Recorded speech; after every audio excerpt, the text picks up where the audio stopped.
The Claim.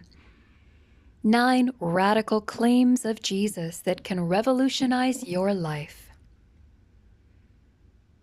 I am the light of the world. Did you think of the same thing I did when you saw the live video cam pictures? I thought of the fiery apocalypse. Who will ever forget the live news shots from the hovering helicopter swirling above the wind-swept brow of that posh Malibu villa? The Spanish stucco mansion appeared as if it were descending into a lake of fire. Perhaps you saw that bit of news clip, one more piece of footage, in reporting what seemed to be the interminable hillside fires of Southern California a few months ago.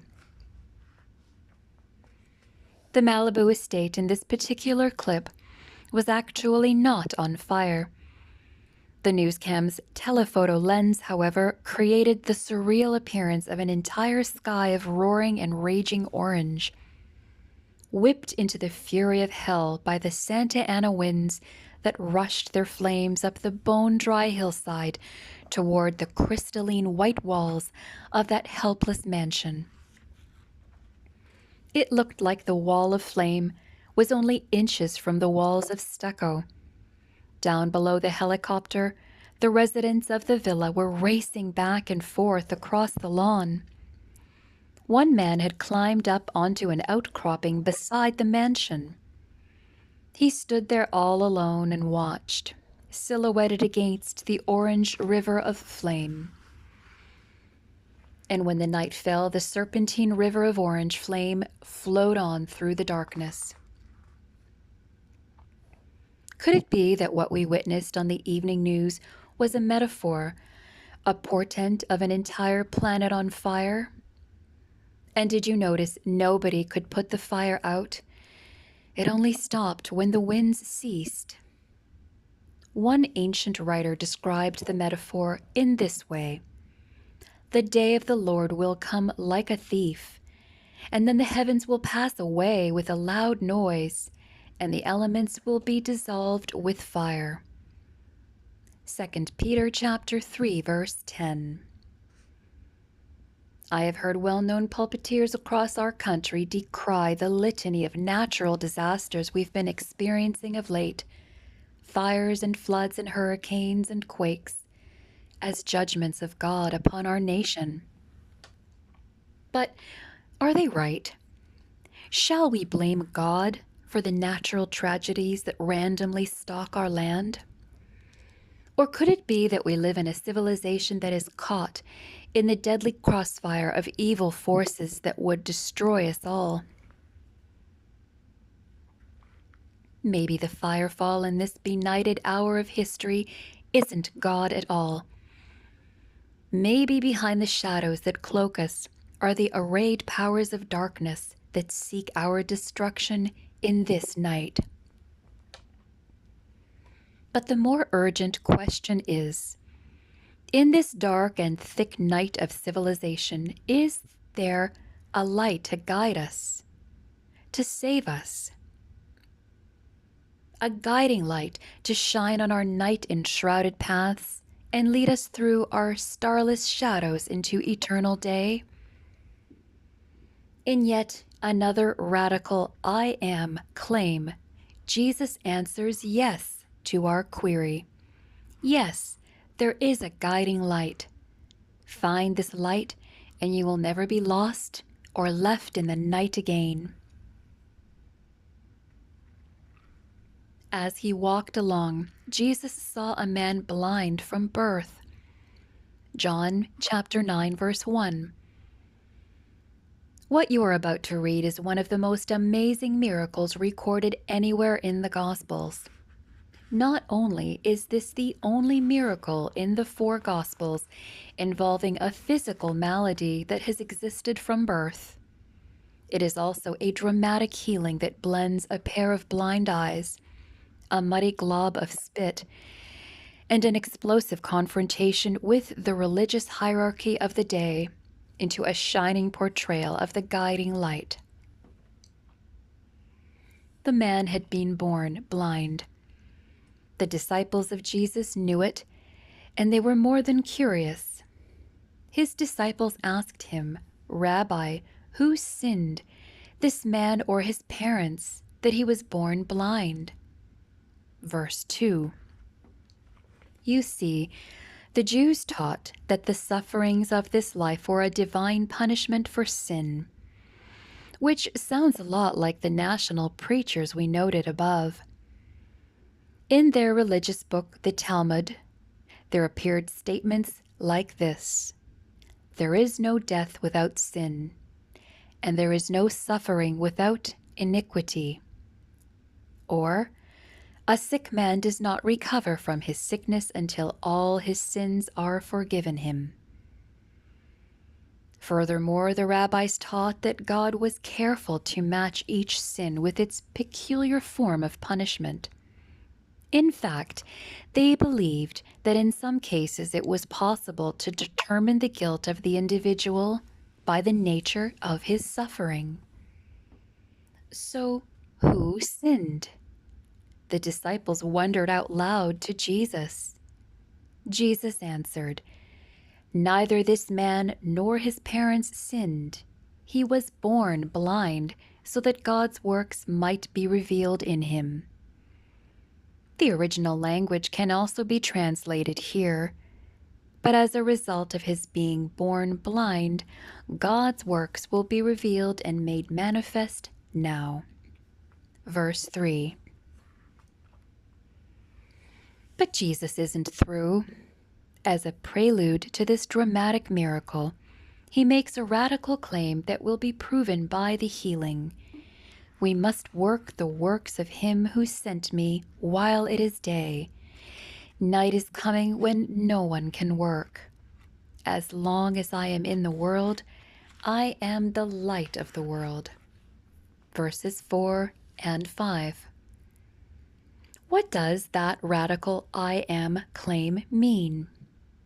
Finish the story, because the very next sound you hear is the deep, guttural rumbling of someone preparing to clear his throat in expectoration, which, of course, is a polite and sanitized description for, well, spit.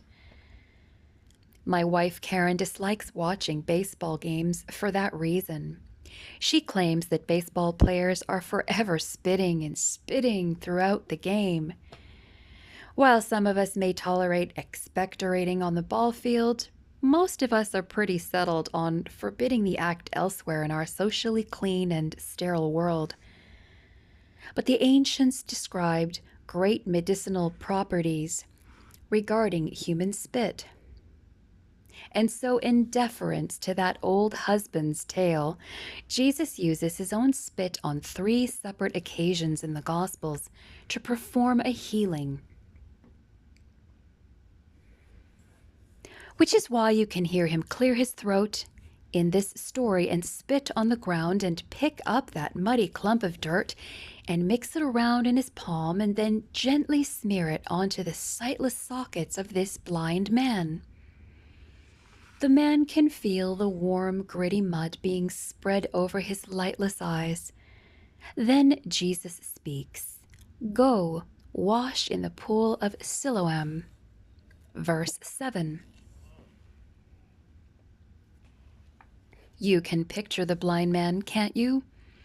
His eyes smeared with brown and dripping mud, he stumbles down the crowded alleyway, crying out for someone to point him in the direction of Siloam. His heart pounding, he gropes as fast as his tripping feet will let him in the direction he's been pointed. Finally arriving at Siloam, he inches his way gingerly to the edge of the pool. He cautiously crouches down on his knees and hesitatingly stoops over to thrust his hands deep into the cool waters. Once, twice, maybe 3 times for good measure, he splashes the water across his crusted sockets until he can feel that the spit and dirt are gone. Do you think that he's scared to try opening his eyes? Maybe he had been born with no sockets at all. But never mind. For one thing is certain. When that man opened his eyes and the rainbow of sunlight filtered through the water that still clung to his eyelids, you could hear him shouting a mile away. And he came home seeing. Verse 7, New International Version. Because when Jesus gets a hold of you, you always come home seeing. But of course, the neighbors aren't privy to that bit of truth, and the buzz of their confusion is heard up and down the street. Is this not the man who used to sit and beg? Some were saying, it is he. Others were saying, no, but it is someone like him. He kept saying, I am the man. But they kept asking him, then how were your eyes opened? He answered, the man called Jesus made mud, spread it on my eyes, and said to me, go to Siloam and wash. Then I went and washed and received my sight. Verses 8 to 11. Now everybody's in a state of confusion. Looks like they'll have to take this matter up with the ecclesiastical tribunal down the street. So off the neighbors go, hauling their newly sighted friend with them. Now it was a Sabbath day when Jesus made the mud and opened his eyes. Verse 14. And that made it very bad news for the Pharisees, because not only did they intensely dislike this popular young teacher named Jesus, they found it particularly onerous that he would dare to perform such a dramatic healing on the Sabbath. After all, had not the religious hierarchy instituted a massive codification of Sabbath laws designed to enforce Sabbath observance? And didn't their exacting code make this Jesus a Sabbath breaker? The healed man is arraigned before the tribunal and the cross-examination begins. Once they ascertain that it is indeed the same Jesus they know who performed this healing, they exclaim in the hearing of all, this man Jesus is not from God, for he does not observe the Sabbath. Verse 16. Then, turning to the former blind man, they probe him. What do you say about him? It was your eyes he opened. Verse 17. And the healed man quickly retorts that his healer must surely be a prophet, which of course only inflames the leaders. Attempting to squelch the blind man's testimony, they quickly summon his parents to the tribunal. Maybe his mother and father will shed some light on this conundrum. But they don't, because when the Pharisees ask how their son has been miraculously healed, the parents are not willing to risk excommunication from the synagogue by affirming faith in this Jesus. So they lamely pass the buck back to their boy. Ask him. He's of age. Verse 21. So the Pharisees do. And in a circus of confusion, they charge Jesus with being a sinner and end up eliciting a beautiful confession from the healed man. I do not know whether this Jesus is a sinner. One thing I do know, that though I was blind, now I see. Verse 25. The prelates are now furious. What was supposed to have been a public condemnation of the young preacher is turning into a compelling testimony in his defense. Furiously, they cross-examine the healed man all over again. And he is just as nonplussed. I have told you already, and you would not listen. Why do you want to hear it again? Do you also want to become his disciples? Verse 27. Wrong. The ecclesiastics now explode with invectives against this undaunted, once blind man. When their reviling has abated for a moment, the healed man calmly, in a masterful display of irrefutable logic, nails the clerics to their own theological wall. Here is an astonishing thing. We know that God does not listen to sinners, but he does listen to one who worships him and obeys his will. Never, since the world began, has it been heard that anyone opened the eyes of a person born blind. If this man were not from God, he could do nothing. Verses 30 to 33. But in the face of such convincing logic, the infuriated Pharisees drove him out. Verse 34. The story ends with a question mark, doesn't it? Because which of the characters really was the most blind? The headline caught my eye. It was a quotation from Jody Powell, press secretary for former President Jimmy Carter. There he was on the front page, giving a speech for the Sinai Sunday Evening Forum down in Michigan City, Indiana, a few years ago. And the headline read, Powell, Lies Necessary Sometimes. The story went on to quote him as saying government officials have the right to deceive the American people. They do? Powell hastened to explain that he didn't mean for political or personal reasons, but only in the cases of national interest. And then he went on to tell how he lied to the press during the Iranian hostage crisis. When asked by a Los Angeles Times reporter if the administration was planning to rescue the hostages, Powell confessed to his Michigan City audience, I lied. Not only did I lie, but I told the most convincing and elaborate lie that I could come up with.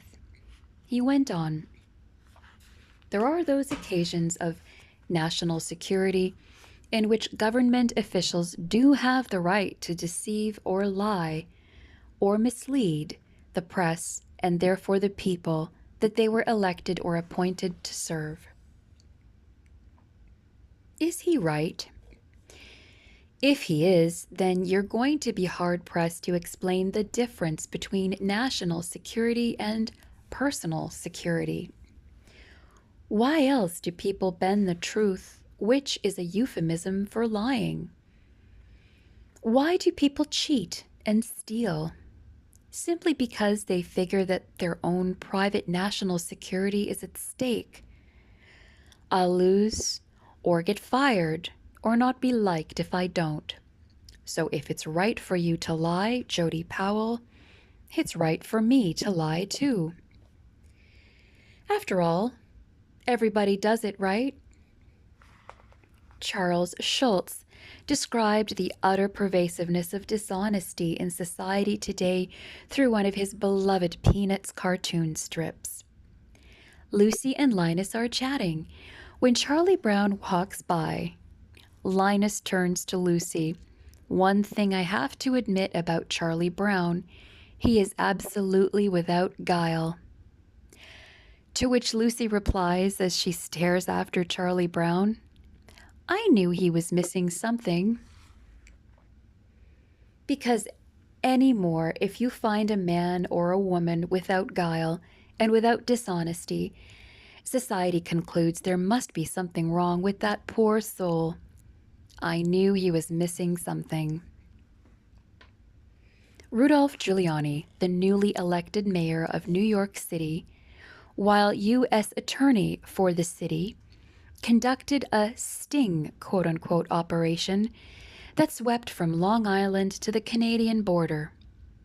As part of the operation, an undercover FBI agent posed as a salesman of steel products. Quoting Giuliani now, on 106 occasions, bribes were offered or discussed. On 105 of those occasions, the public official involved accepted the bribe. And on the other occasion, he didn't think the amount was enough. The headline to the story read, "New York Sting finds no honest man." So, how many honest men and women are there anymore? After all, television lies, the media lies, Hollywood lies, lawyers lie, students lie, marriage partners lie, business people lie, politicians lie, which makes about everybody, right? That was the tongue-in-cheek insinuation of a Time magazine cover story. Lying. Everybody's doing it. Honest. From October 5th, 1992. But before we all exclaim, "Phew, thank God I'm not a politician or any of those other liars," perhaps we would do well to inquire about our own lives around the home or school or even church. Jeff Jan Vonderen, in his book Tired of Trying to Measure Up, lists a few lines you may have heard once or twice in your life. They illustrate what he calls the can't win rule, which is really two contradictory rules combined into one. Always tell the truth.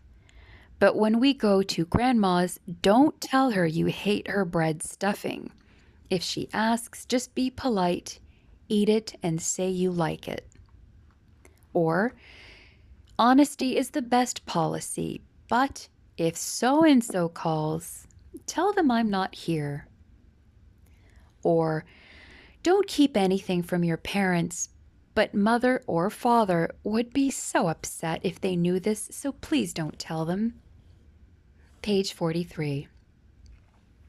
We've all lived with some of that childhood dissonance, haven't we? Nobody intentionally set out to distort the truth or tell a lie.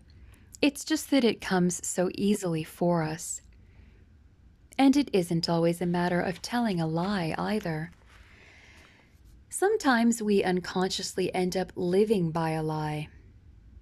Jan Vonderen, a pastoral psychologist, goes on to list some of the lies that we live by. What's real doesn't matter. How things look is what matters. What other people think is most important. Feelings don't matter. If parents are upset, the behavior of their kids is the cause. If parents are upset, the behavior of the kids is the solution. There's a different set of ethical and moral rules for adults than there are for children. If you can't say something nice, don't say anything at all. We can solve all of our problems ourselves. We don't have any problems. Peace at all costs. Page 44. The fact is, we all struggle over living with a lie. And whether you twist the truth or tell a lie, what difference does it make? It always leaves you blinded to reality in the end and lost in the dark of your own dishonesty, which makes us no better than the man who was born blind, now does it? So, is there any hope for us who were born blind, the ones M. Scott Peck calls the people of the lie? Yes, exclaims this radical claim of Jesus. For our darkness there is hope. Again, Jesus spoke to them, saying, I am the light of the world. Whoever follows me will never, another double negative in the original language, no, not, walk in darkness, but will have the light of life. John chapter 8, verse 12. There it is, the healing truth for our blindness. To forsake the dark, we must follow the light, and I am the light of the world. It must be noted that the one who declared, I am the light of the world, was the same one who commanded, "Let there be light." In the world. Genesis chapter 1, verse 3. The Jesus of John was the creator God of Genesis. John himself is unequivocal in affirming that truth. In the beginning was the Word, and the Word was with God, and the Word was God. He was in the beginning with God. All things came into being through him, and without him not one thing came into being. And the Word became flesh and lived among us. John chapter 1, verses 1 to 3 and 14. Which simply means that the one who healed the blind man on the Sabbath was himself the Lord of the Sabbath. Please see Matthew chapter 12, verse 8. It was he who gave the seventh-day Sabbath as a shining gift of time and friendship to Adam and Eve in the Garden of Eden. Please refer to Genesis chapter 2, verses 1 to 3. It was he, the great I Am, who with his own finger carved the majestic words of the fourth commandment in the Decalogue as a perpetual reminder to all generations. Remember the Sabbath day by keeping it holy. 6 days you shall labor and do all your work, but the seventh day is a Sabbath to the Lord your God. On it you shall not do any work, neither you, nor your son or daughter, nor your manservant or maidservant, nor your animals, nor the alien within your gates. For in 6 days the Lord made the heavens and the earth, the sea, and all that is in them. But he rested on the seventh day. Therefore the Lord blessed the Sabbath day and made it holy. Exodus chapter 20, verses 8 to 11, New International Version.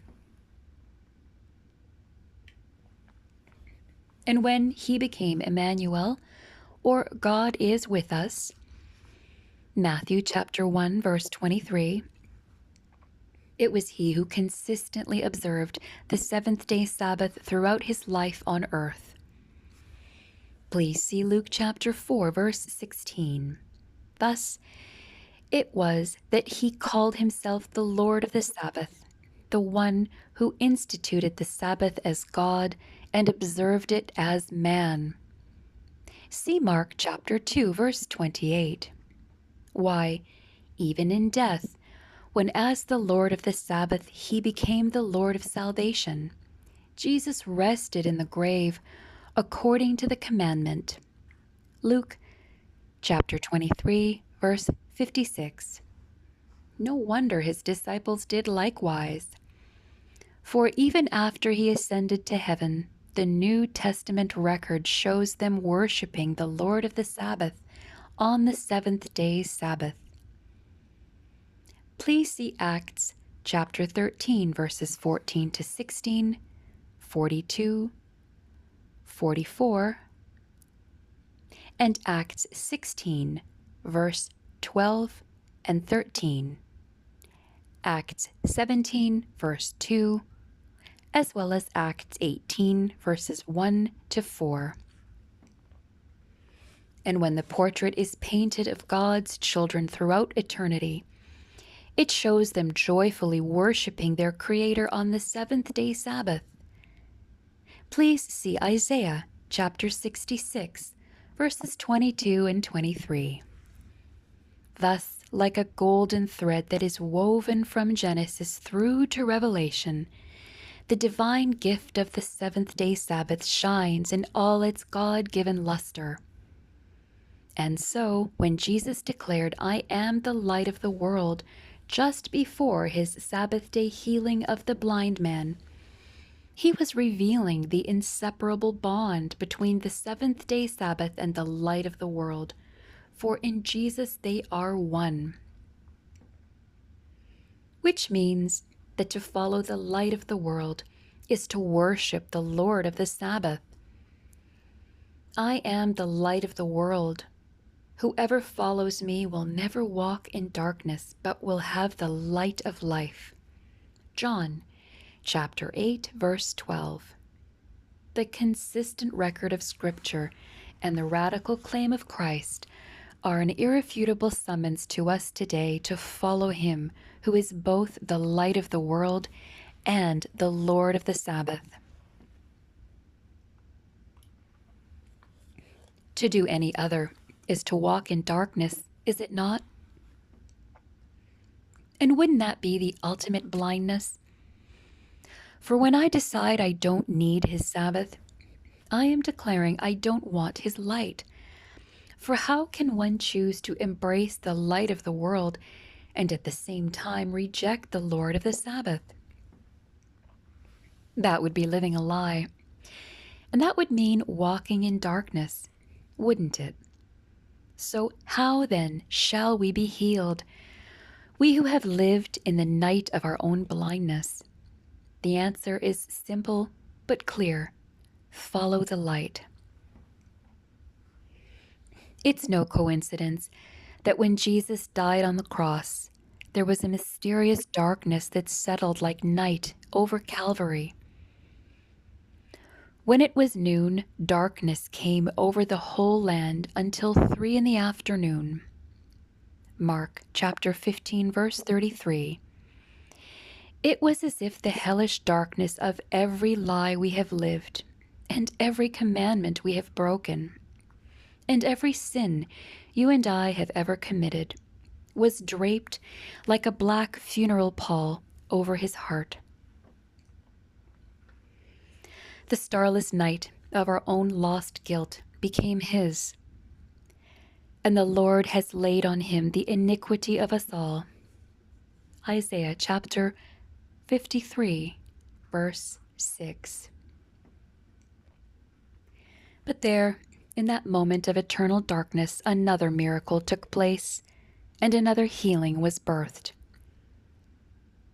For on that center cross, he who is the light died in the dark, so that we in the dark might live in the light.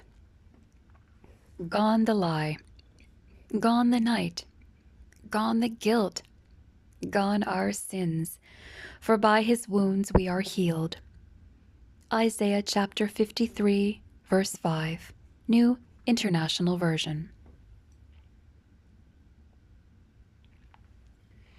I am the light of the world. Whoever follows me will never walk in darkness, but will have the light of life.